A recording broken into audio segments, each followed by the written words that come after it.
கிறிஸ்துவில் அன்பார்ந்தவர்களே, இந்த மகிழ்ச்சியான காலை வேளையிலே ஜூன் மாதம் 4ஆம் நாளிலே உங்களை சந்திப்பதிலே மிகுந்த மகிழ்ச்சி அடைகின்றோம்.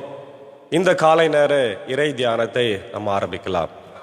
நமது ஆரம்பம் பிதா, குமாரன், பரிசுத்த ஆவியின் திரியேக நாமத்தில் உள்ளது. ஆமேன். ஜெபிப்போம்.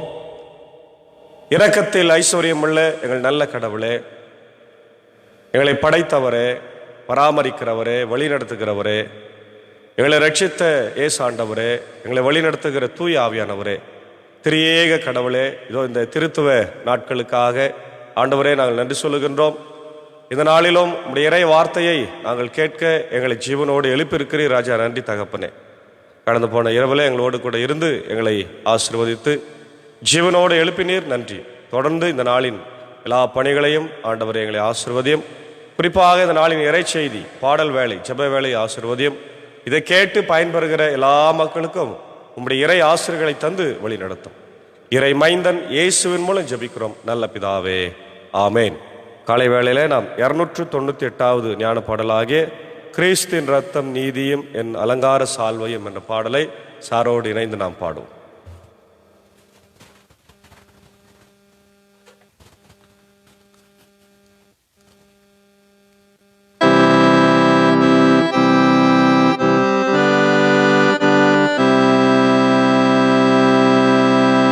கிறிஸ்துவின் ரத்தம் நீதியும்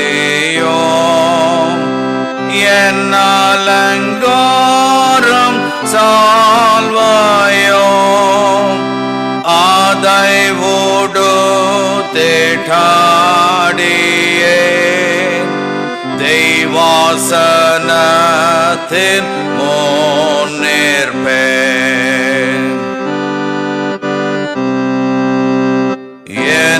ஆத்துமாத்தை ரட்சிக்க மரத்தில் ரத்தம் சிந்தின தெய்வாட்டு கூட்டி ஆனவர் என் கர்த்தர் என் இரட்சகர்.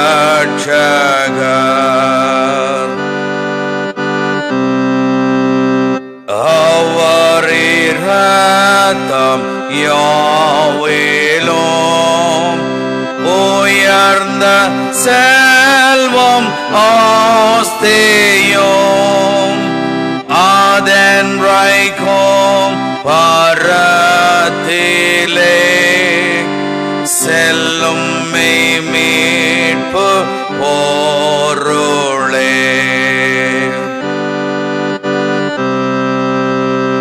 அவர் ரட்சிப்பின் பலனாய் அவர்க்கு நான் உண்மையாய் உழைத்த பாவங்களுக்கும்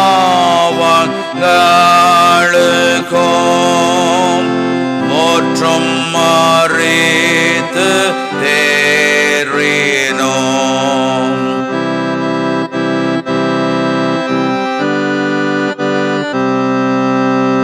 நான் அவரண்டை செல்லவே இதையெல்லாம் நான் எண்ணாதே மாயேழை பாவி ஆடியேன் நீர் மீட்டீர் சேர்த்திடும் என்பேன்.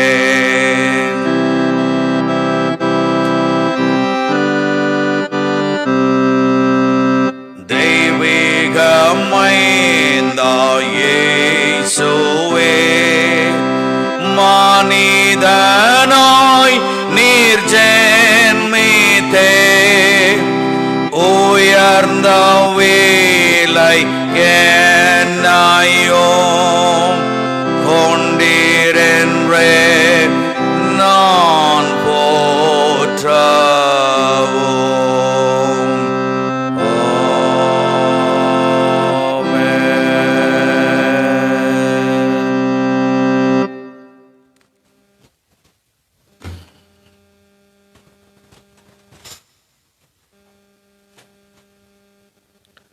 கிறிஸ்து இயேசுவுக்குள் மிகவும் அதிகமாய் நேசிக்கப்படுகின்றவர்களே, மீண்டுமாக இந்த ஜூன் மாதம் 4ஆம் நாளிலே உங்களை சந்திப்பதில் மிகுந்த மகிழ்ச்சி அடைகின்றோம்.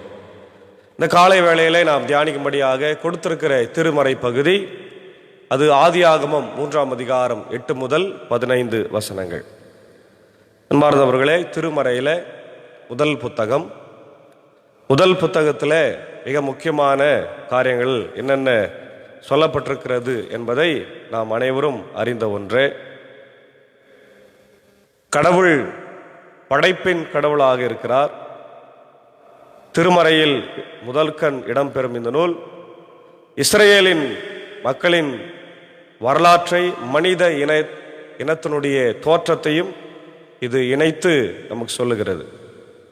இந்த உலகம் மனிதனும் உருவானதற்கு முதல் காரணம் இறைவனே. கடவுள் மனிதனுடன் கொண்டுள்ள உறவு படைப்பிலிருந்தே தொடங்குகிறது. மனிதன் பாவத்தின் மூலம் அந்த உறவை அறுத்து முறித்து துன்பத்திற்கும் சாவுக்கும் தன்னையே உள்ளாக்கி கொள்ளுகிறான். ஆயினும் கடவுள் மனிதன் மேல் தொடர்ந்து கனிவு காட்டுகிறார் என்று இந்த நூல் கூறுகிறது. அனைத்து மானிடரையும் மீட்குமாறு கடவுள் ஆபிரகாமை தெரிந்தெடுத்து அவர்தம் வழிமரபினர் வரலாற்றில் தாமே செயல்பட்டு மீட்பு பணியை தொடர்ந்து செய்கின்றார்கள் என்பதை இந்த நூல் நமக்கு சொல்லுகிறது. ஆபிரகாம், ஈசாக்கு, யாக்கோபு என்கின்ற இந்த மூதாதையர்களுடைய வரலாற்று, இந்த நிகழ்வுகள் இதில் இடம்பெற்றிருக்கிறது. அதே போல இறைவன் எல்லாவற்றையும் நமக்கு நிறைவேற்றுவார், ஆசீர்வாதத்தை தருவார், விடுதலையை தருவார் என்ற செய்தி இந்த நூலில் இடம்பெற்றிருக்கிறது. அதாவது எல்லா காரியங்களும் ஆரம்பிக்கின்ற ஒரு நூலாக இந்த நூலில் நம்ம பார்க்கிறோம். குறிப்பா கடவுள் மனிதர்களை படைத்து ஆசீர்வதித்தார் என்று நாம் பார்க்கிறோம். ஆதாமை படைத்து ஆதாமை ஆசீர்வதித்தார். ஆதாமுடைய சொல்லுக்கு அங்கிருந்த எல்லா மிருக ஜீவன்கள் எல்லாம் கீழ்ப்படிந்தன. ஆதாமே அவர்களுக்கு எல்லாம் பேரிட்டார் என்று வசனம் சொல்லுகிறது. அப்படி அவர் மகிழ்ச்சியா இருக்கிற போது மிருக ஜீவன்கள் ஜோடி ஜோடியா இருக்கிறது. ஆனால் ஆதாம் தனியா இருக்கிறார். அவருடைய முகத்துல ஒருவித சோர்வும் ஒருவித கவலையும் இருக்கிறதை நம்ம பார்க்கிறோம். அவருக்கு ஏற்ற இணை இல்லை. ஆண்டவர் சொல்றாரு, மனிதன் தனியா இருப்பது நல்லது அல்ல. முதலாக நல்லது அல்ல என்று சொல்லுகிறார். எல்லாத்தையும் நல்லது நல்லது என்று கண்டவர் இந்த இடத்துல மட்டும் நெகட்டிவா அவர் யோசிக்கிறார். நெகட்டிவானாக்கா மனிதனுக்கு பாசிட்டிவா, நெகட்டிவான ஒரு சூழ்நிலையை அவர் இல்லாத செய்கிறார். ஆகவே இங்கே கடவுள் ஆதாமை என்ன பண்றாரு? தூங்க வைக்கிறாரு. அயர்ந்த நித்திரைக்கு அழைத்து சென்று ஒரு சின்ன ஒரு அறுவை சிகிச்சை செய்கிறார். ஆதாமுடைய விலா எலும்பில் இருந்து ஒன்றை எடுத்து அதை ஏவாளாக உருவாக்குகிறார். மனிதனை களிமண்ணால் உருவாக்கினவர், ஆணை களிமண்ணால் உருவாக்கினவர் பெண்ணை எலும்பினாலே உருவாக்கி இணைக்கின்றார். அப்போ இணையர்களாக அவர்கள் மாறுகிறார்கள். வாழ்க்கை ஆசீர்வதிக்கப்படுகிறது.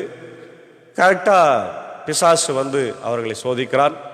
சாப்பிடக்கூடாது என்று சொல்லப்பட்ட பழத்தை அவர்கள் சாப்பிடுகிறார்கள். சாப்பிட்ட உடனே பாவம் அவங்களுக்குள்ள வருகிறதாக நாம் பார்க்கிறோம். இதான் 3ஆம் அதிகாரத்தில் நம்ம பார்க்கிறோம். ஆண்டவராகிய கடவுள் உருவாக்கிய காட்டு விலங்குகளில் எல்லாம் பாம்பு இல்லையா, சர்ப்பம் மிகவும் சூழ்ச்சி மிக்கதாக இருந்தது. பார்த்தீங்களா? ஒருவேளை பாம்பு தான் இன்னைக்கு சூழ்ச்சி மிக்கதாக இருக்குதுன்னா அப்படின்னு சொல்ல, இந்த இடத்துல மாத்திரம் அப்படி சொல்றாரு. ஏன்னா பாம்புக்குள்ளாக இருந்து செயல்பட்டது, பேசியது பிசாசு, கடவுளுக்கு விரோதமானவர். யார் இந்த பிசாசு? உங்களுக்கு தெரியும். கடவுளால் படைக்கப்பட்ட இந்த லூசிஃபர் என்று சொல்லப்படுகிற கூட்டம், அவனோடு கூட சேர்ந்த கூட்டம் தான் இங்கே திரளான கூட்டம் வெளியே தள்ளப்பட்டது. அதற்கு தலைவனாக இருக்கிறவன் லூசிஃபர். அவன் கடவுளை எதிர்க்கிறான். அப்போ கடவுள் படைத்த மனுக்குலத்தை அவன் சீரழித்து விட்டால் கடவுளை நம்ம அவமானப்படுத்தலாம் என்று அவன் யோசித்து அவன் நேரம் எங்க வரான் பாருங்க, ஏவா கிட்ட வரான். ஒரு சாயங்கால வேளையில ஆதாமும் ஏவாளும் எப்பவுமே ஒன்னா இருப்பாங்க. இந்த நேரத்தில் என்னவோ தெரில, ஆதாம் தனியா எங்கே போயிருக்கிறார், ஏவா தனியா இருக்கிறாங்க. அப்போ பிசாசு அந்த தனிமையை பயன்படுத்தி ஏவா கிட்ட வந்து ஏமாத்துறான்.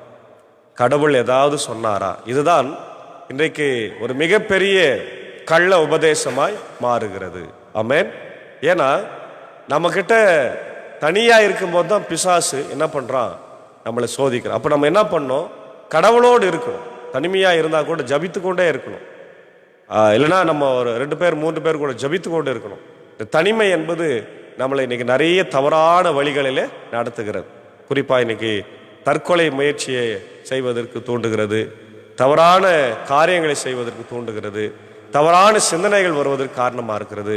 அதனால தனிமை என்பது மிக ஒரு கொடுமையான விஷயமா இருக்கு. அது பல கெட்ட காரியங்களை செய்வதற்கான ஒரு சூழ்நிலையை உருவாக்குகிறது. ஏவாள் தனியா இருக்கும்போது பிசாசு வந்து சந்தித்து ஆண்டவர் ஏதாவது சொன்னாரா அப்படின்னு மெதுவாக ஆரம்பிக்கிறான். அப்போ ஏவா சொல்லியிருப்பாங்க, என்னென்ன சொல்லியிருப்பாங்க, எல்லாத்தையும் படைத்தது அதெல்லாம் சொல்லிட்டு, ஆமாம் சொன்னார், தோட்டத்தில் இருக்கிற மத்தியில் இருக்கிற அந்த கனியை, மரத்தில் இருக்கிற கனியை புசிக்க கூடாது என்று சொன்னார் என்று தெளிவாக சொல்றாங்க. அப்போ சொல்லிட்டு என்ன பண்ணியிருக்கணும், அமைதியாக போயிட்டு இருக்கணும். ஆனால் பிசாசு என்ன பண்றான், தந்திரமாக இல்லை கடவுள் உங்ககிட்ட பொய் சொல்லியிருக்கிறாரு அப்படின்னு கடவுள் மேலே பொய் சொல்றான். கடவுள் பொய் சொல்லுவாரா என்பதை ஏவாள் யோசிக்க முடியவில்லை. இங்கதான் மனுக்குலம் தவறி போவதற்கான ஒரு வாய்ப்பு உருவாகிறது. கடவுள் மேலேயே பிசாசு பழி சுமத்துகிறான். உடனே ஏவாள், அப்படின்னா என்ன, அதை சாப்பிடலாமா, சாப்பிடு, சாப்பிட்டா உன்னுடைய கண்கள் திறக்கப்படும், நீ கடவுளை போல மாறி போவாய் என்று சொன்ன உடனே அங்கே ஆசையை தூண்டுகிறான் பார். இப்போ இன்னைக்கு ஒரு மனிதனை கெடுக்க வேண்டும் என்றால் என்ன பண்ண போதும், அவனுடைய ஆசையை தூண்டனா போதும். இன்னைக்கு விளம்பரங்களிலே நம்ம பார்க்குறோம், ஒரு பொருள் வாங்கினா இன்னொரு பொருள் இலவசமாக தராங்க. அந்த பொருளை நீ வாங்குற விலைக்கு ஏற்புடையதாக இருக்காது, ரொம்ப குறைவான விலையாக இருக்கும். ஆனால் இலவசம் என்று சொல்லி நம்ம தலையில் கட்டி அனுப்புவாங்க. ஒரு மனிதனை கெடுக்க வேண்டும் என்றால், அவனை வீழ்த்த வேண்டும் என்றால், அவன் ஆசையை தூண்டினால் போதும், அவனை ஈஸியா வீழ்த்தி விடலாம். இப்படிதான் மனுக்குலத்தையே பிசாசு கீழே தள்ளி இருக்கிறான். இப்போ ஏவாளுடைய ஆசையை தூண்டுகிறார். அவர் என்ன பண்றான், அந்த அம்மா இந்த பழத்தை எடுத்து சாப்பிட்றாங்க. அப்போ ஆதாம் ஓடி வரார், ஏதோ தப்பு நடக்குதுன்னு சொல்லி அவங்களுக்கு தெரிஞ்சு ஓடி வந்து வரத்துக்குள்ளே அந்த அம்மா சாப்பிட்றாங்க. பாதி பழம் இருக்குது. உடனே ஏவா சொல்றாங்க கணவன் கிட்ட, நீ இதை சாப்பிடுன்னு. அவர் மறுத்திருப்பார் நிச்சயமா, இது போய் நம்ம எப்படி சாப்பிட முடியும், சாப்பிடக்கூடாது, தவறாச்சே அப்படின்னு. ஆனா மனைவி சாப்பிட்டாங்களே, மனைவி சாப்பிட்டு விட்ட பிறகு கணவன் சாப்பிடாம இருக்க முடியாது. ஏன்னா ரொம்ப அவங்க அந்யோன்யமா இருக்கிறாங்க, அன்பா பழகுறாங்க, சந்தோஷமா இருக்கிறாங்க. மனைவி கொடுத்ததை அவங்க கணவன் மறுக்கல. உடனே ஏவாள் கொடுத்ததை ஆதாம் வாங்கி சாப்பிடுகிறார். சாப்பிட்டு கொண்டிருக்கும் போதே ஆண்டவர் கூப்பிடுகிறார், ஆதாமே ஆதாமே எங்கே இருக்கிறாய். முதல் வேதத்திலே முதல் கேள்வி, ஆண்டவர் கேட்கின்ற முதல் கேள்வி இதுதான், ஆதாமே ஆதாமே நீ எங்கே இருக்கிறாய். பிரியமானவர்களே, இன்னைக்கு நாம் கூட நம்முடைய வாழ்க்கையில எங்கே இருக்கிறோம் என்பதை சற்று ஆழமா யோசிக்க வேண்டும். கடவுளுடைய பிள்ளைகளா இருக்கிறோமா, அல்லது பிசாசுக்குரிய காரியங்களை சிந்தித்துக் கொண்டிருக்கிறோமா, ஆண்டவருடைய வார்த்தைகளை படித்து தியானித்து கொண்டிருக்கிறோமா, அல்லது ஆண்டவருக்கு விரோதமான காரியங்களை செய்து கொண்டிருக்கிறோமா என பல்வேறு கேள்விகளை எழுப்பக்கூடிய ஒரு மிக முக்கியமான ஒரு கேள்வி, நாம் எங்கே இருக்கிறோம், வேர் ஆர் வி. ஞாயிற்றுக்கிழமையான ஆலயத்தில் இருக்கிறோமா, வீட்டில் இருந்து டிவி பார்த்துருக்கிறோமா, ஊழியத்தை செய்கிறோமா அல்லது அட்டூழியத்தை செய்கிறோமா, கடவுளுடைய பிள்ளைகளாய் வாழுகிறோமா, பிசாசின் பிள்ளைகளாய் வாழுகிறோமா என்று இந்த கேள்வியில பல கேள்விகளை நாம் எழுப்ப வேண்டியதாக இருக்கிறது. இப்போ ஆதாம் சொல்றாரு, ஆண்டவரே நாங்கள் நிர்வாணிகளா இருக்கிறபடினாலே மறைந்து கொண்டிருக்கிறோம். உடனே ஆண்டவர் சொல்றாரு, ஏம்பா உனக்கு நிர்வாணி என்று யார் உனக்கு அறிவித்தது? உடனே ஆதாம் உடனே பழிய யார் மேல போடுறார், ஏவா மேல. ஆண்டவரே நீர் துணையாய் கொடுத்த என் மனைவி தான் எதை கொடுத்தாங்கன்ட்டு கடவுள் மேலேயே பழி போடுறார். பாத்தீங்களா, தப்பு பண்ணது ஏவாளும் ஆதாமோ, ஆனா பழி யார் மேல போகுது, பாவம் ஒரு பக்கம், பழி ஒரு பக்கம். பெரியவங்க சொல்லுவாருமா, அது மாதிரி கடவுள் மேலேயே போடுறோம். நீ கொடுத்த பெண்ணு தான்ப்பா எனக்கு எடுத்து விட்டா, அவ தான் எனக்கு இந்த பழத்தை கொடுத்துட்டா அப்படின்னு சொல்றார். உடனே ஏவாள் கிட்ட சொல்லும் போது அவ இன்னொரு மேல பழி பண்ண, யார் மேல? பிசாசு மேல. பிசாசு என்னை வஞ்சித்து விட்டான். இப்படிதான் இன்னைக்கு நாம் நம்முடைய பாவங்களை அட்மிட் பண்றதே இல்லை. ஆமா ஆண்டவரே, நான் தான் செஞ்சிட்டேன், ஏதோ ஒரு தவறுதலாக நான் செய்து விட்டேன், என்னை மன்னித்து விடுங்க அப்படின்னு சொல்லி நம்முடைய பாவங்களை ஆண்டவருக்கு முன்பாக நாம் அறிக்கை செய்வது கிடையாது. நம்ம என்ன செய்யறோம்? மற்றவங்க மேல பழிய போடுறோம், மற்றவங்களை குற்றவாளிகளா மாத்துறோம், நம்ம நல்லவங்களா நம்மளை காண்பிக்கிறோம். ஆனா நம்ம தான் குற்றவாளிகள். நாமே நம்முடைய பாவங்களுக்கு நாமே பொறுப்பாளிகள். நம்ம யாரையும் குற்றம் சொல்ல வேண்டிய அவசியம் இல்லை, காரண கர்த்தா சொல்ல வேண்டிய அவசியம் இல்லை. என் பாவத்துக்கு நானே பொறுப்பாளி. என் மனைவியோ என் பிள்ளைகளோ என் குடும்பத்தின் மக்களோ எனக்கு பொறுப்பாளிகளாய் மாற முடியாது. அதை நாம் இந்த நேரத்தில் தெளிவாய் புரிந்து கொள்ள வேண்டும். முதல்ல நம்முடைய பாவத்தை நம்ம அட்மிட் பண்ணணும். இல்லைன்னு சொன்னா நம்ம ஆண்டவருடைய பிள்ளைகளாய் நம்ம வாழ முடியாது. நம்முடைய பாவங்களை அட்மிட் பண்ணி நம்ம அதை ஒத்துக்குன்னு அதிலிருந்து வெளியே வந்து பாவ மன்னிப்பை கேட்டு ஆண்டவரிடத்துல புது வாழ்வை பெறணும், மனம் திரும்ப வேண்டும். ஆனால் இங்க ஆதாமும் ஏவாளும் அந்த 2 பேருமே அதை செய்யாம ஆண்டவருக்கு கோபத்தை ஊட்டுகிறார்கள். அதனாலதான் ஆண்டவர் என்ன பண்றார் பாருங்க, 8ஆம் வசனத்துல, மென்காற்று வீசிய பொழுதினிலே தோட்டத்தில் ஆண்டவராகிய கடவுள் உலாவி கொண்டிருந்த ஓசை கேட்டு மனிதனும் அவன் மனைவியும் ஆண்டவராகிய கடவுளின் திருமுன்னிருந்து விலகி தோட்டத்தின் மரங்களுக்கு இடையே ஒளிந்து கொண்டார்கள். ஆண்டவராகிய கடவுள் மனிதனை கூப்பிட்டு, நீ எங்கே இருக்கிறாய் என்று கேட்டார். உம் குரல் ஒளியை நான் தோட்டத்தில் கேட்டேன், ஆனால் எனக்கு அச்சமா இருந்தது, ஏனெனில் நான் ஆடையின்றி இருந்தேன், எனவே நான் ஒளிந்து கொண்டேன் என்று அழகா சொல்றார். நீ ஆடையின்றி இருக்கிறாய் என்று உனக்கு சொன்னது யார்ப்பா? நீ உண்ணக்கூடாது என்று நான் விலக்கிய மரத்திலிருந்து நீ உண்டாயோ என்று கேட்டார். அப்பொழுது அவன், என்னுடன் இருக்கும்படி நீர் தந்த அந்த பெண் தான் அந்த கனியை எனக்கு கொடுத்தாள், நானும் உண்டேன் என்றான். ஆண்டவராகிய கடவுள், நீ ஏன் இவ்வாறு செய்தாய் என்று பெண்ணை கேட்க, அதற்கு பெண், பாம்பு என்னை ஏமாற்றியது என்று பழியை தூக்கி போடுறாங்க. அப்ப கடவுளின் தீர்ப்பு இங்க வருகிறது, வாக்குறுதியும் வருது. பாருங்க, ஆண்டவராகிய கடவுள் பாம்பிடம், நீ இவ்வாறு செய்ததால் கால்நடைகள் காட்டு விலங்குகள் அனைத்திலும் சபிக்கப்பட்டிருப்பாய், உன் வயிற்றினாலே ஊர்ந்து உன் வாழ்நாள் எல்லாம் புழுதியை தின்பாய் என்று முதல் ஆண்டவர் வாயிலிருந்து ஆசீர்வாதம் வர வேண்டிய வாயிலிருந்து சாபம் வருது. காரணம் யாரு? நம்மளே தான். நிறைய நேரத்தில் கடவுளிடத்திலிருந்து நாம் கோபத்தை பெற்றுக்கொள்வதற்கு காரணம் நம்முடைய செயல்பாடுகள். பிரியமானவர்களே, காலை வேளையிலே நாம் தெளிவாக சொல்லுகிறோம் இல்லையா, கேட்கிறோம். கடவுளுடைய வாயிலிருந்து அவர்கிட்ட இருந்து ஆசைகள் தான் வரணுமே தவிர நமக்கு சாபங்கள் வந்தால் நாம் அழிந்து மாண்டு போவோம். ஆகவே எச்சரிக்கையா இருக்கணும். பாருங்க, ஆண்டவர் பாம்பை படைக்கின்ற போது அதுக்கு கால் இருந்தது என்று வரலாற்று இறையலாளர்கள் சொல்லுகிறார்கள். பாம்பு மரத்தின் மேலே ஏறி அது நின்று பேசி கொண்டிருந்தது என்று சொல்லப்படுகிறது. அப்போ அந்த அளவுக்கு அதுக்கு காலெல்லாம் இருக்கிறது. ஆனால் ஆண்டவர் அதை சபித்த போது அதுக்கு என்ன ஆயிற்று? காலெல்லாம் இல்லாம வெறும் வயிற்றிலே, அதனுடைய வயிற்றிலே நகர்ந்து கொண்டிருக்கு. இன்னைக்கு பாம்பு எப்படி போகுதுன்னு பார்த்தீங்கன்னா அதனுடைய வயிற்றில தான் போகுது இல்லையா. அது கால் எல்லாம் கிடையாது. அது எல்லாம் மறைந்து போய்விட்டது. காரணம், கடவுளுடைய சாபத்தை அது பெற்றுக்கொண்டது. பார்க்கிறவங்க எல்லாரும் அதை அடிக்கிறாங்க. காரணம் என்ன? இந்த சாபம் தான். அடுத்து சொல்றாரு, மனுஷனுக்கு சொல்றாரு, உனக்கும் பெண்ணுக்கும் உன் வித்துக்கும் அவள் வித்துக்கும் பகையை உண்டாக்குவேன், அவள் வித்து உன் தலையை காயப்படுத்தும், நீ அதன் குதிகாலை காயப்படுத்துவாய் என்றார். முதல் பிராமிஸ் ஆஃப் த சேவியர் இல்லையா, ஜீசஸ் கிரைஸ்ட முதலாக இங்க வாக்கு கொடுக்கிறார். என்னன்னு? ஆண்டவர் உனக்காக வரப்போகிறார், பெண்ணின் வித்தாய் வந்து அவர் மடிக்க போகிறார். அதே நேரத்தில் பிசாசு அவருடைய குதிகாலை மட்டும்தான் அவன் நசுக்குவான், ஆனா பிசாசின் தலையை இயேசு நசுக்குவார். அல்லேலூயா, பிரைஸ் தி லார்ட். பார்த்தீங்களா, முதல் பாவம் உள்ளே வந்தது, முதல் சாபம் உள்ளே வருகிறது, முதல் வாக்குறுதியும் வருகிறது. இது ஒரு ட்ரையாங்கிள் மாதிரி இருக்குது பாருங்க. ஒரு பாவம், சாபம், வாக்குறுதி இல்லையா. பாவம், சாபம், வாக்குறுதி, 3 இணைத்தீங்கன்னா ஒரு ட்ரையாங்கிள். இதுதான் காட்ஸ் பிளான்.